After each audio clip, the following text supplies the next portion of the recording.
అద్దంకి నియోజకవర్గ వైసీపీ ఇన్ఛార్జిగా బాణం హనుమిరెడ్డి. రాజకీయంగా హనుమిరెడ్డికి వైవి సుబ్బారెడ్డి అండదండలు.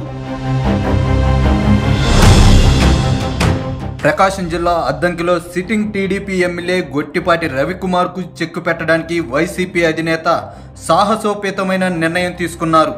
కమ్మ సామాజిక వర్గం ఓట్లు కీలకంగా ఉన్న నియోజకవర్గంలో ప్రత్యక్ష రాజకీయాలకు కొత్త అయిన పానం హనుమిరెడ్డిని ఇన్ఛార్జిగా ప్రకటించారు. దివంగత వైఎస్ అభిమాని అయిన పానం హనుమిరెడ్డి వైవి సుబ్బారెడ్డితో అత్యంత సన్నిహిత సంబంధాలున్నాయి.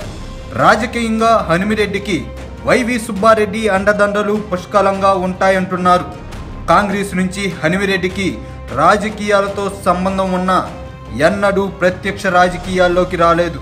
అయితే ఆయనకు గతంలో గుంటూరు జిల్లా పెదకూరపాడు నియోజకవర్గ ఇన్ఛార్జిగా పనిచేసిన అనుభవం ఉంది. ఆ క్రమంలో ఈసారి అద్దంకిలో ఈక్వేషన్లు మార్చడానికి వైసీపీ అధినేత ఏరికోరి హనుమిరెడ్డికి ఇన్ఛార్జిగా బాధ్యతలు కట్టబెట్టారు. అద్దంకిలో గొట్టిపాటి రవికుమార్ గత 4 సార్లుగా వరుసగా విజయాలు సాధిస్తూ వస్తున్నారు. అంతకుముందు 2 సార్లు టీడీపీ నుంచి పోటీ చేసి గెలిచిన ఆయన 2014 ఎన్నికల్లో వైసీపీ నుంచి విజయం సాధించి టీడీపీ బాట పట్టారు. తిరిగి 2019లోనూ టీడీపీ టికెట్తో అద్దంకి ఎమ్మెల్యేగా 4వ సారి గెలుపొందారు. ఆ క్రమంలో గొట్టిపాటికి చెక్కు పెట్టాలని వైసీపీ అధినేత గట్టి పట్టుదలతో ఉన్నారు. ఈ క్రమంలో రెడ్డి వర్గానికి చెందిన హనుమిరెడ్డిని బరిలోకి దించడానికి ఫిక్స్ అయినట్టు కనిపిస్తున్నారు.